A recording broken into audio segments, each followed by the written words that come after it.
Hi guys, welcome to my channel. ಎಲ್ಲರೂ ಹೇಗಿದ್ದೀರಾ? ಇವತ್ತು ನಾನು ಶ್ರೀನಿವಾಸ ಕಲ್ಯಾಣದ ಆಯ್ದ ಭಾಗದಲ್ಲಿ ಶ್ರೀಹರಿಯು ವೈಕುಂಠ ತ್ಯಾಗದ ಬಗ್ಗೆ ವಿವರಿಸ್ತಾ ಇದ್ದೀನಿ. ಶ್ರೀನಿವಾಸ ಕಲ್ಯಾಣದ ಹಿಂದಿನ ಭಾಗದಲ್ಲಿ ಲಕ್ಷ್ಮಿಯು ಭೂಮಿಗೆ ಬರುತ್ತಾಳೆ. ಅವಳನ್ನು ಹುಡುಕುತ್ತಾ ಪರಮಾತ್ಮನು ಬರುತ್ತಾನೆ. ಅದರ ಮುಂದಿನ ಭಾಗವನ್ನು ನಿಮಗೆ ತಿಳಿಸುತ್ತೇನೆ. ಲಕ್ಷ್ಮಿ ಇಲ್ಲದ ವೈಕುಂಠ ಶ್ರೀಹರಿಗೆ ಬೇಡವಾಯಿತು. ಲಕ್ಷ್ಮಿ ಲಕ್ಷ್ಮಿ ಎಂದು ಕನವರಿಸುತ್ತಾ ವೈಕುಂಠವನ್ನು ತೊರೆದು ಭೂಲೋಕಕ್ಕೆ ಹೊರಟನು. ಭೂಲೋಕದಲ್ಲಿ ಲಕ್ಷ್ಮಿಯನ್ನು ಅರಸುತ್ತಾ ಪರಮಾತ್ಮನು ಊರೂರು ಅಲೆಯುತ್ತಾ ತಿರುಪತಿ ಬೆಟ್ಟದ ಮೇಲಿರುವ ಶೇಷಾಚಲಕ್ಕೆ ಬಂದನು. ಅಲ್ಲೊಂದು ಪುಷ್ಕರಣಿ, ಅದರ ಬಳಿಯಲ್ಲಿ ಒಂದು ಹುಣಸೆ ಮರವಿತ್ತು. ಪರಮಾತ್ಮನು ಆ ಮರದ ಬುಡದಲ್ಲಿರುವ ಒಂದು ದೊಡ್ಡ ಹುತ್ತವನ್ನು ತನ್ನ ಮನೆಯನ್ನಾಗಿ ಮಾಡಿಕೊಂಡು ವೈರಾಗ್ಯದಿಂದ ತಪಸ್ಸನ್ನಾಚರಿಸತೊಡಗಿದನು. ದೇವಲೋಕದಲ್ಲಿ ಶ್ರೀಹರಿಯ ಅವಸ್ಥೆಯನ್ನು ಕಂಡು ಮರುಗುತ್ತಿದ್ದರು. ಅವನಿಗೆ ಆಹಾರವನ್ನು ಒದಗಿಸುವ ಸಲುವಾಗಿ ಮಹಾದೇವನು ಹಸುವಾಗಿಯೂ ಬ್ರಹ್ಮದೇವನು ಕರುವಾಗಿಯೂ ಅವತಾರ ತಾಳಿ ಲಕ್ಷ್ಮಿಯನ್ನು ಕರೆತರಲು ಸೂರ್ಯನಾರಾಯಣನನ್ನು ಕೊಲ್ಲಾಪುರದಲ್ಲಿರುವ ಲಕ್ಷ್ಮಿಯ ಬಳಿಗೆ ಕಳುಹಿಸಿದರು. ಸೂರ್ಯದೇವನು ಲಕ್ಷ್ಮೀದೇವಿಯ ಬಳಿಗೆ ಹೋಗಿ, ತಾಯಿ, ಪರಮಾತ್ಮನು ತಿರುಪತಿ ಬೆಟ್ಟದ ಶೇಷಾಚಲದಲ್ಲಿ ಅನ್ನ ನೀರಿಲ್ಲದೆ ಹುತ್ತದಲ್ಲಿ ಕುಳಿತು ತಪಸ್ಸನ್ನಾಚರಿಸುತ್ತಿದ್ದಾನೆ.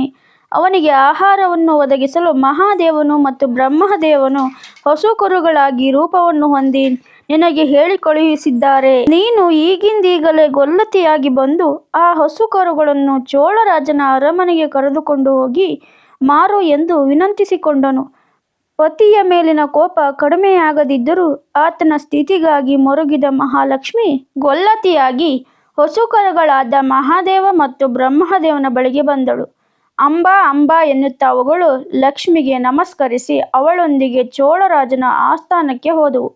ಅಪೂರ್ವವಾದ ತೇಜಸ್ಸಿನಿಂದ ಕೂಡಿದ ಹಸು ಕರುಗಳನ್ನು ನೋಡಿ ಚೋಳರಾಜ ಮತ್ತು ಅವನ ರಾಣಿ ಮೈಮರೆತರು. ಆ ಹಸು ಕರುಗಳನ್ನು ಲಕ್ಷ್ಮಿಯಿಂದ ಕೊಂಡುಕೊಂಡು ಅವುಗಳನ್ನು ಗೋಶಾಲೆಗೆ ಕಳುಹಿಸಿದರು.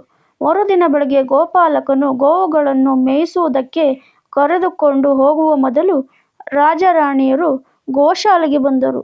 ಅಲ್ಲಿ ನೂರಾರು ಹಸುಗಳ ಮಧ್ಯೆ ಲಕ್ಷ್ಮಿಯಿಂದ ಕೊಂಡುಕೊಂಡ ಸುಂದರವಾದ ಮನಮೋಹಕವಾದ ಹಸುಕರುಗಳು ನಕ್ಷತ್ರಗಳಂತೆ ಮಿನುಗುತ್ತಾ ನಿಂತಿದ್ದವು. ರಾಜರಾಣಿಯರು ಅವುಗಳ ಸೌಂದರ್ಯವನ್ನು ಮನಸಾರೆ ನೋಡಿ, ಇವು ಸಾಮಾನ್ಯ ಗೋವುಗಳಲ್ಲ, ಇವುಗಳನ್ನು ಎಚ್ಚರಿಕೆಯಿಂದ ನೋಡಿಕೋ ಎಂದು ಗೋಪಾಲಕನಿಗೆ ಆಜ್ಞೆ ಮಾಡಿ ಮನಸ್ಸಿಲ್ಲದ ಮನಸ್ಸಿನಿಂದ ಅರಮನೆಗೆ ಹಿಂತಿರುಗಿದರು. ಗೋಪಾಲಕನು ಆ ಹಸುಕರುವನ್ನು ಉಳಿದ ಹಸುಗಳ ಗುಂಪಿನ ಮಧ್ಯೆ ಸೇರಿಸಿಕೊಂಡು ಮೇಯಿಸುವುದಕ್ಕೆ ಅವುಗಳನ್ನಟ್ಟಿಕೊಂಡು ಅರಣ್ಯದತ್ತ ಹೊರಟ. ದಾರಿಯಲ್ಲಿ ಹುಲ್ಲನ್ನು ಮೇಯುತ್ತಾ ಸಾಗುತ್ತಿದ್ದ ಹಸುಗಳ ಮಂದಿ ಶ್ರೀಹರಿಯು ತಪಸ್ಸನ್ನಾಚರಿಸುತ್ತಿದ್ದ ಹುತ್ತದ ಸಮೀಪದ ಕಾಡಿಗೆ ಬಂದವು. ಗೋಪಾಲಕನು ಹಸುಗಳನ್ನು ಮೇಯಲು ಬಿಟ್ಟು ತಾನು ಒಂದು ಮರದ ಕೆಳಗೆ ಮಲಗಿ ವಿಶ್ರಾಂತಿ ತೆಗೆದುಕೊಳ್ಳತೊಡಗಿದನು. ಹಸು ಕರುಗಳಂತಿದ್ದ ಮಹಾದೇವ ಮತ್ತು ಬ್ರಹ್ಮದೇವ ಉಳಿದ ಹಸುಗಳಿಂದ ಬೇರೆಯಾಗಿ ಹರಿಯು ತಪಸ್ಸನ್ನಾಚರಿಸುತ್ತಿದ್ದ ಹುತ್ತದ ಬಳಿಗೆ ಬಂದು ಶ್ರೀಹರಿಗೆ ಕ್ಷೀರಾಭಿಷೇಕವನ್ನು ಮಾಡಿ ಅವನನ್ನು ಎಚ್ಚರಿಸಿ ಅವನಿಗೆ ಕುಡಿಯಲು ಬೇಕಾದಷ್ಟು ಹಾಲನ್ನು ಸುರಿಸಿದವು. ಸಂಜೆಯಾಗುತ್ತಿದ್ದಂತೆ ಮಹಾದೇವನು ಮತ್ತು ಬ್ರಹ್ಮದೇವನು ಗೋಪಾಲಕನಿಗೆ ತಿಳಿಯದಂತೆ ಉಳಿದ ಗೋವುಗಳೊಂದಿಗೆ ಬಂದು ಸೇರಿಕೊಂಡು ಗೋಶಾಲೆಗೆ ಬಂದವು.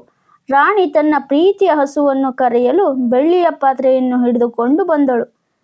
ಮಹಾದೇವನು ಶ್ರೀಹರಿಗೆ ಹಾಲನ್ನು ಉಣಿಸಿದ್ದರಿಂದ ರಾಣಿಗೆ ಹಾಲನ್ನು ಕೊಡಲಿಲ್ಲ. ಕೋಪದಿಂದ ರಾಣಿ ಗೋಪಾಲಕನಿಗೆ ಬೈದು ರಾಜನ ಬಳಿಗೆ ಹೋಗಿ ದೂರನ್ನು ಕೊಟ್ಟಳು.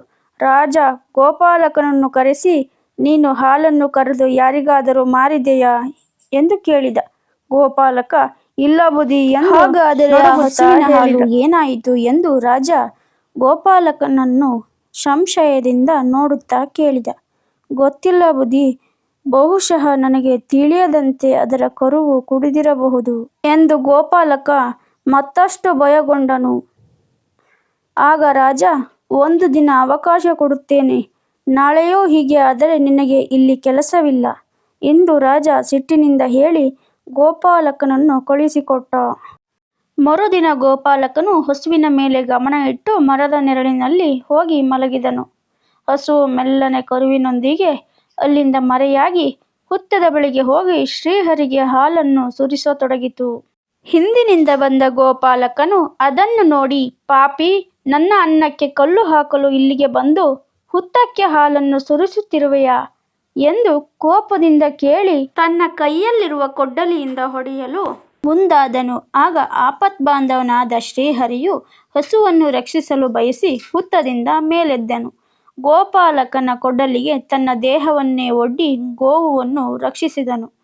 ದಿವ್ಯ ಪ್ರಭೆಯಿಂದ ಹೊಳೆಯುತ್ತಿದ್ದ ವ್ಯಕ್ತಿಯ ತಲೆಯಿಂದ ಹರಿಯುತ್ತಿದ್ದ ರಕ್ತವನ್ನು ಕಂಡು ಗೋಪಾಲಕ ತಲೆ ಸುತ್ತಿ ಕೆಳಗೆ ಬಿದ್ದು ಮರಣ ಹೊಂದಿದ. ಗಾಬರಿಗೊಂಡ ಹಸುಕರುಗಳು ತಲೆ ಎತ್ತಿ ಶ್ರೀಹರಿಯನ್ನು ನೋಡಿದವು. ನೋವಿನಿಂದ ಸಂಕಟಪಡುತ್ತಿದ್ದ ಅವನ ತಲೆಯಿಂದ ಈಗ ಇನ್ನಷ್ಟು ಜೋರಾಗಿ ರಕ್ತ ಹರಿಯುತ್ತಿತ್ತು. ಅವುಗಳು ಅಲ್ಲಿಂದ ಓಡಿ ಚೋಳರಾಜನ ಬಳಿಗೆ ಹೋಗಿ ಅಂಬಾ ಅಂಬಾ ಎಂದು ಕೂಗುತ್ತಾ ಕಣ್ಣೀರು ಹಾಕತೊಡಗಿದವು.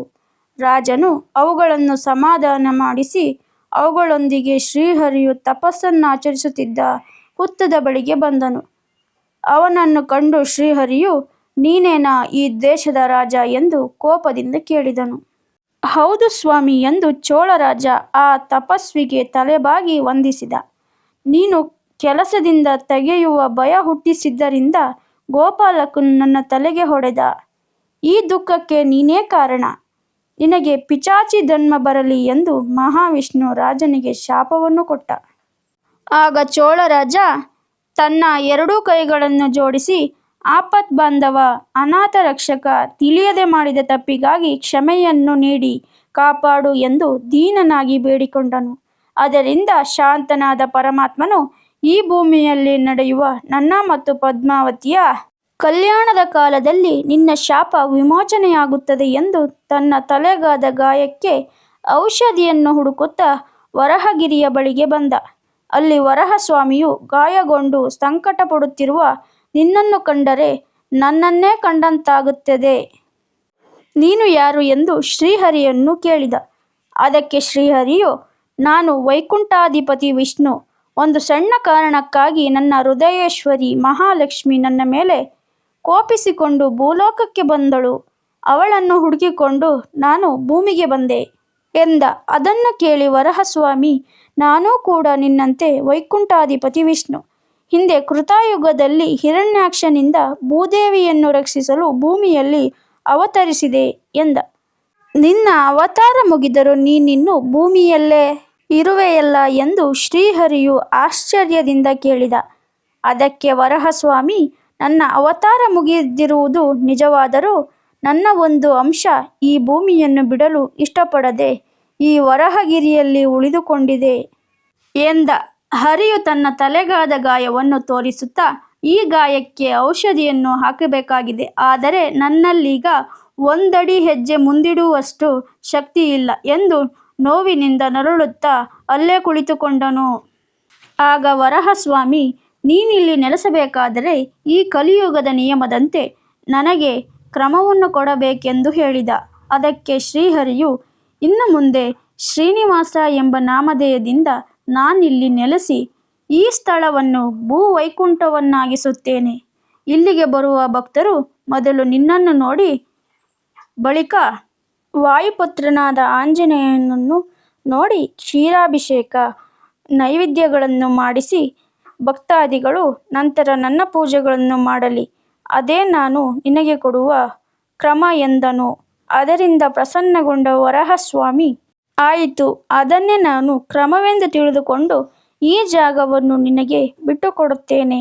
ಇನ್ನು ಮುಂದೆ ನೀನು ಈ ತಿರುಪತಿಯ ಬೆಟ್ಟದಲ್ಲಿರುವ ವರಹಗಿರಿ, ವೆಂಕಟಾದ್ರಿ, ವೃಷಭಾದ್ರಿ, ಅಂಜನಾಗಿರಿ, ನಾರಾಯಣಾದ್ರಿ, ಶೇಷಾಚಲ ಮೊದಲಾದ 7 ಬೆಟ್ಟಗಳ ಒಡೆಯ, ನಿನಗೆ ಒಳ್ಳೆಯದಾಗಲಿ ಎಂದು ಹೇಳಿ ಅದುವರೆಗೆ ತನ್ನ ಸೇವೆಯನ್ನು ಮಾಡಿದ ಹಿಂದಿನ ಜನ್ಮದಲ್ಲಿ ಯಶೋದೆಯಾಗಿದ್ದ ಬಕುಳಾದೇವಿಯನ್ನು ಕರೆದು ಈತನ ಗಾಯಕ್ಕೆ ಔಷಧಿಯನ್ನು ಹಚ್ಚಿ ಇನ್ನು ಮುಂದೆ ಇವನ ಸೇವೆಯನ್ನು ಮಾಡಿಕೊಂಡಿರು ಎಂದು ಅಪ್ಪಣೆಯನ್ನು ಕೊಟ್ಟ. ಆಗ ಶ್ರೀನಿವಾಸ, ಈಕೆ ಯಾರು? ಪೂರ್ವ ವೃತ್ತಾಂತವೇನು ಎಂದು ವರಹಸ್ವಾಮಿಯನ್ನು ಕೇಳಿದ. ಅದಕ್ಕೆ ವರಹಸ್ವಾಮಿಯು, ದ್ವಾಪರದಲ್ಲಿ ನೀನು ಶ್ರೀಕೃಷ್ಣನಾಗಿದ್ದಾಗ ಈಕೆ ನಿನ್ನ ಸಾಕುತಾಯಿಯಾದ ಯಶೋದೆಯಾಗಿದ್ದಳು. ಆಗ ಈಕೆಗೆ ನಿನ್ನ ಮದುವೆಯನ್ನು ನೋಡುವ ಭಾಗ್ಯ ಲಭಿಸಿರಲಿಲ್ಲ. ನೀನು ಅವಳ ಕಡೆಗಾಲದಲ್ಲಿ ಮುಂದೆ ಕಲಿಯುಗದಲ್ಲಿ ನೀನು ಬಕುಳಾದೇವಿಯಾಗಿ ಜನ್ಮ ತಾಳಿ ನನ್ನ ಮತ್ತು ಪದ್ಮಾವತಿಯ ಮದುವೆಯನ್ನು ನಡೆಸಿಕೊಡು ಎಂದು ವರ ಕೊಟ್ಟೆ. ಅದರಂತೆ ಈಗ ಈಕೆ ನಿನ್ನ ಬಳಿಗೆ ಬಂದಿದ್ದಾಳೆ ಎಂದು ಹೇಳಿ ಮಾಯವಾಗುತ್ತಾನೆ. ಶ್ರೀನಿವಾಸನು ಬಕುಳಾದೇವಿಯನ್ನು ದೀನನಾಗಿ ನೋಡುತ್ತಾ, ಅಮ್ಮ, ನನಗೆ ತಲೆ ಸುತ್ತುತ್ತಿದೆ, ಕಣ್ಣು ಕತ್ತಲೆಯಾಗುತ್ತಿದೆ ಎಂದು ಹೇಳುತ್ತಾನೆ. ಬಕುಳಾದೇವಿ ಅವನನ್ನು ಪ್ರೀತಿ ತುಂಬಿದ ನೋಟದಿಂದ ನೋಡುತ್ತಾ, ಒಂದು ಕ್ಷಣ ತಾಳು, ನಿನ್ನ ಗಾಯಕ್ಕೆ ಔಷಧಿಯನ್ನು ತಂದು ಹಚ್ಚಿ ನಿನ್ನ ಸಂಕಟವನ್ನು ದೂರ ಮಾಡುತ್ತೇನೆ ಎಂದು ಹೇಳಿ ಗಿಡಮೂಲಿಕೆಯನ್ನು ತಂದು ಅರೆದು ಔಷಧ ಮಾಡಿ ಅವನ ಗಾಯಕ್ಕೆ ಹಚ್ಚಿದಳು. ಈಗ ಹೇಗಿದೆ ಶ್ರೀನಿವಾಸ ಎಂದು ಮಾತೃವಾತ್ಸಲ್ಯದಿಂದ ಅವನ ತಲೆಯನ್ನು ಸವರುತ್ತಾ ಕೇಳಿದಳು. ಔಷಧಕ್ಕಿಂತ ಹೆಚ್ಚು ಪರಿಣಾಮ ಬೀರಿದ್ದು ಆ ಪ್ರೇಮವಾಣಿ ಶ್ರೀನಿವಾಸನ ನೋವನ್ನು ದೂರವಾಗಿಸಿತು. ಅಮ್ಮ, ನಾನು ನಿನ್ನ ತೊಡೆಯ ಮೇಲೆ ತಲೆಯನ್ನಿಟ್ಟು ಮಲಗಲೇ ಎಂದು ಶ್ರೀನಿವಾಸ ಆಸೆಯಿಂದ ಕೇಳಿದ. ಆಗ ಮಲಗು ಮಗು ಎಂದಳು ಬಕುಳಾದೇವಿ. ಶ್ರೀನಿವಾಸನು ಚಿಕ್ಕ ಮಗುವಿನಂತೆ ಮಲಗಿ ಸುಖನಿದ್ರೆಯನ್ನು ಮಾಡಿದ. ಇವತ್ತಿನ ಸಂಚಿಕೆಯನ್ನು ಇಲ್ಲಿಗೆ ಮುಗಿಸುತ್ತಾ, ಮುಂದಿನ ಸಂಚಿಕೆಯಲ್ಲಿ ಶ್ರೀಹರಿಯು ಪದ್ಮಾವತಿಯನ್ನು ನೆನಪು ಮಾಡಿಕೊಳ್ಳುತ್ತಾನೋ ಇಲ್ಲವೋ ಎಂಬುದನ್ನು ಮುಂದಿನ ಸಂಚಿಕೆಯಲ್ಲಿ ತಿಳಿದುಕೊಳ್ಳೋಣ. ಸ್ನೇಹಿತರೆ, ನಿಮಗೆ ಈ ವಿಡಿಯೋ ಇಷ್ಟವಾಗಿದ್ದಲ್ಲಿ ನಮ್ಮ ಚಾನಲನ್ನು ಸಬ್ಸ್ಕ್ರೈಬ್ ಮಾಡ್ಕೊಳ್ಳಿ, ಶೇರ್ ಮಾಡಿ, ಲೈಕ್ ಮಾಡಿ, ಹಾಗೆ ಕಮೆಂಟ್ಸ್ ಮಾಡಿ. ಈ ಒಂದು ಚಿಕ್ಕ ಪ್ರಯತ್ನಕ್ಕೆ ನಿಮ್ಮ ಬೆಂಬಲವಿರಲಿ. ನಾಳೆ ಹೊಸ ವಿಡಿಯೋದೊಂದಿಗೆ ಮತ್ತೆ ಭೇಟಿಯಾಗೋಣ. ಬಾಯ್ ಸ್ನೇಹಿತರೆ.